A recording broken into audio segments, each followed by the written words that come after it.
જેમાં વિદ્યાર્થીઓએ શ્રેષ્ઠ પ્રદર્શન કરી મેડિકલ અને જીએનએલયુમાં પ્રવેશ મેળવી દીવ જિલ્લાને શિક્ષણ ક્ષેત્રે ગૌરવ અપાવતા દીવ કલેક્ટર મેડમ અને સમગ્ર દીવ પ્રશાસન દ્વારા શુભકામના પાઠવવામાં આવી.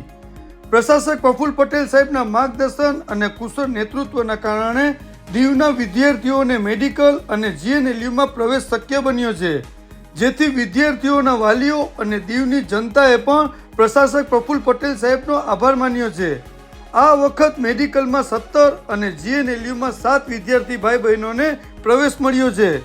મેડિકલ અને જીએનએલયુમાં પ્રવેશ મળે તે માટે દીવ કલેક્ટર ભાનુપ્રભા મેડમે અથાગ પ્રયાસો કર્યા.